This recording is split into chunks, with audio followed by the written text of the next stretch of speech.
안녕하세요. 네, 오늘은 미국 반도체 정책에 대해서 이야기를 좀 해볼 건데요. 이건 사실 미국 주식에도 물론 당연히 관련이 있지만 한국 주식에도 굉장히 좀 중요한 여파를 미칠 것 같아가지고 좀 넓게 좀 다뤄보려고 합니다. 사실 이거 영상 찍는 오늘 기준으로 속설이 진짜 미친 듯이 떨어지고 있어요. 속설이 미친 듯이 떨어진다는 거는 반도체 쪽에 그냥 너나 할 거 없이 다 얻어갖고 있다는 소리거든요. 그냥 그 와중에 좀 잘 버티는 게 텍슨 같은 경우.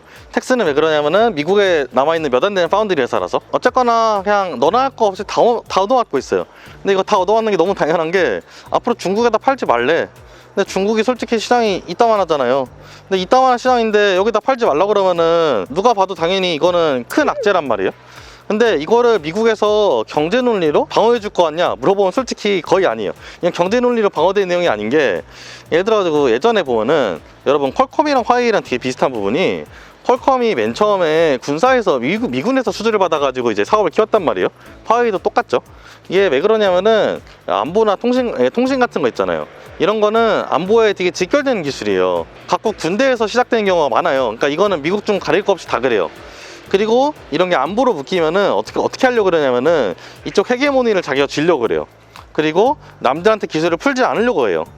근데 지금 같은 경우에 미국이랑 중국이랑 솔직히 지금 사이 계속 안 좋아지고 있는데, 이런 상황에서 반도체를 미국 입장에서 중국으로 수출시킬 이유가 전혀 없단 말이에요. 그러니까 지난번에 엔비디아 반도체 자른 거 그런 거 제가 볼 때는 약간 전초전이에요. 잽 한번 날려본 거예요. 잽 한번 날렸는데 이제 중국 입장에서 뭐가 없으니까 이번에는 잽 날렸으면 그 다음에는 스트레이트 날리는 거죠. 그러니까 지금 스트레이트 날린 거예요, 이번에 약간. 근데 문제는 이번 스트레이트는 스플래시 데미지가 좀 있어요. 근데 이 스플래시 데미지가 일단 한국에 당연히 큰 게, 이제 미국 입장에서는 한국 기업들이 미국에다가 반도체 파는 것도 당연히 마뜩찮아요.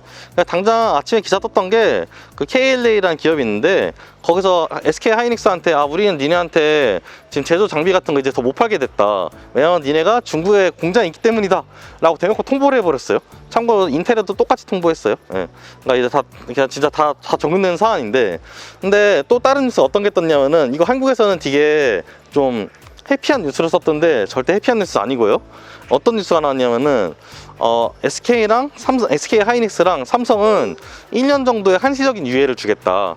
그동안 심사를 받고 그 다음에 이제 뭐 사업을 하든 말든 해라 이랬는데, 여러분 이게 진짜 무서운 거예요. 왜 그런 거냐면은, 솔직히 일단 첫 번째 맨 처음 그 공리는 뭐냐면은, 중국 시장이 엄청나게 큰데 이거를 한국한테만 줄 가능성은 없거든요. 그럼 미국한테 당연히 주면 주지 한국한테만 줄 가능성은 아예 없어요. 근데 그런 상황에서 뭐 미국 애들은 그냥 당장 내일부터 팔지 마라 이래버리고 한국 애들은 유예 기간을 준다? 이거 좀 이상하지 않아요? 이거 무슨 뜻이냐면은, 한국 애들한테 야 이거 유예 기간이지만 말이 유예 기간이지 너네 공장 뺄 이사시간 주는 거예요. 이사비 주고 내쫓는 거예요, 사실상. 근데 뭐 그럼 이사비 주고 내쫓는 거 사실 삼성이나 SK 하이닉스가 지금 눈치 챙겨라고 들었으니까 눈치 챙기고 슬슬 퇴진을 하겠죠.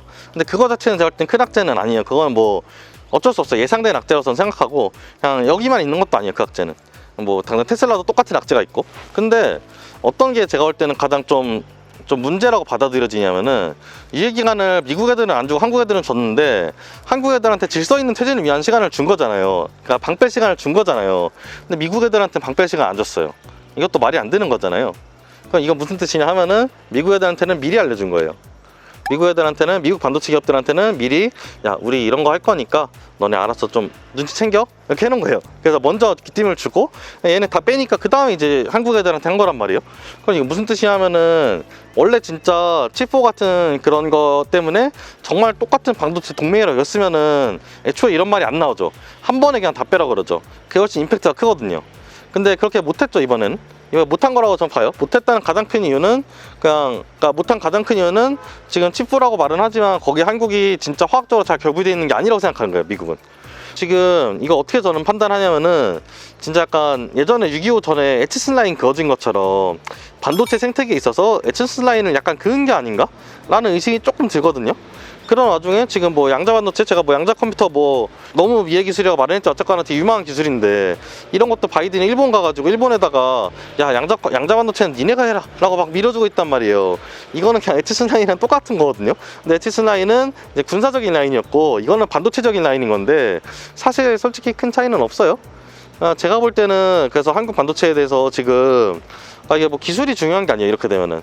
그냥 이게 안보에 관련된 기술로 묶여버리면은 그 기술력이 중요한 것보다 그 기술 개발한 애들 중에서 스파이가 없는지가 더 중요하단 말이에요. 그러니까 지금 미국에서는 약간 한국 반도체랑 좀 디커플링이 되어가는 그런 느낌인데, 그럼 한국이 뭐 중국에다 가가지고 딱 붙을 수 있냐 물어보면은 그것도 사실 쉽지 않죠. 중국 자체에 리스크가 있으니까.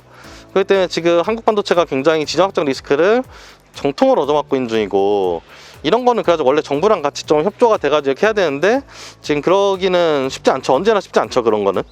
특히 한국은 약간 좀 그런 부분에 대해서 좀 잘 못하는 나라 중에 하나였어. 원래 굉장히 한국 반도체는 전반적으로 좀 불안해 보이지 않나. 그러니까 기술력은 좋더라도 기술력과 상관없이 그냥 갈라파고스가 돼서 망할 수도 있지 않나 라는 좀 생각이 좀 많이 듭니다. 그래가지고 이런 부분에 대해서 좀 짚어드리기 위해서 말씀을 드렸고요. 그럼 이거 수혜주를 생각을 해보면은 한국은 일단 수혜를 못 보죠. 그런데 그러면은 수혜 보는 거는 제가 볼 때는 일단 중국이 사실 반도체 굴기를 한번 말아먹은 적이 있어요. 근데 반도체를 말아먹긴 했지만 그럼에도 불구하고 이번에 이렇게까지 때려버리면은 얘네도 그냥 원투 맞았는데 그냥 맞고만 있을 수는 없거든요. 얘네 때려야지. 얘네 때리는 거는 뭐냐면은 반도체 굴기를 다시 더 세게 더 강하게 하자는 거거든요. 그래서 이거를 뭐 러시아 같은 나라랑 같이 하든지, 또 뒤에 솔직히 좀 현실적 확률은 낮지만, 하지만 러시아 같은 나라 하는 게 아예 의미가 없는 건 아닌 게, 지난번에 러우 전쟁 터졌을 때 그 반도체 감강하는 그 희소가스 때문에 지금 난리 났었던 거 한번 있었었죠. 그래서 그런 거 생각해보면 그런 식으로 좀 걔네만의 서플라이 체인을 다시 구축하려고 지금 노력하지 않을까. 그러면은 관련된 중국 기업들 다 수혜 받겠죠. 특히 막 바이두 같은 기업들 AI 칩 만들고 있는데 이런 것도 다 수혜 받겠죠. 저는 그런 식으로 중국 기업들 수혜받을 수 있고, 미국 기업들은 당장 수혜받을 그런 구석은 솔직히 많지는 않죠. 일단 큰 시장을 잃어버렸으니까. 근데 그 대신에 중국이 그러는 반도체만 굴기하고 끝낼까? 반도체 굴기는 약간 미국이 때린 거 그냥 막은 거란 말이에요. 근데 그게 아니라 그냥 중국도 다시 때리고 싶을 거잖아요. 그냥 중국이 때리려면 뭘로 때리냐면, 중국은 전통적으로 히토류를 때려요. 히토류를 때리면은 이 히토류를 막을 만한 기업이 미국에 있나 물어보면 있어요. 미국에 뭐 아메리칸 리소스 같은 아렉 같은 그런 기업들이 있거든요. 히토류 약간 많이 다루는 그런 기업들이 이제 수혜 받을 수 있는데, 저는 이거 꽤 라이클리한 시나리오로 보는 게, 최근에 그 인플레이션 리덕션 액트 IRA 그 법안이 발효되면서 재밌는 게 하나 생겼는데, 그 미국 내에도 히토류가 있어요. 있는데 환경보호 때문에 이제 못했던 거지. 근데 이번에 인플레이션 줄이겠다고 그 코발트 광산 같은 거, 히토류 광산 같은 거 덮어놨던 것들 다시 까고 있어요. 이거는 제가 볼 때는 전쟁 준비하는 거거든요. 그냥 자국 내에서 있을 거 다 하고, 그 다음에 지금 뭐 일본 막 지금 전열 막 진짜 PR을 확실하게 식별하고 이런 거 제가 볼 때는 지금 전쟁 준비하는 건데, 제가 앞에서 경제위기가 뭔가 중국에서 올 수도 있다고 말을 했는데, 이 경제위기를 기다릴 필요가 없죠. 미국 입장에서는 경제위기를 열심히 푸시해가지고 유발할 수도 있단 말이에요. 그러니까 이런 식으로 해가지고 반도체를 봤을 때 제가 볼 때는 지금 국제정세가 심상치는 확실히 않다. 열심히 쌈박질을 하고 있는 중이고, 한국은 딱 그 중앙에 있다. 잘 눈치 챙겨야겠다. 이런 생각이 드는 요즘입니다. 네, 오늘 여기까지로 마무리하고요. 네, 앞으로 또 재밌는 이야기로 찾아뵙겠습니다. 감사합니다.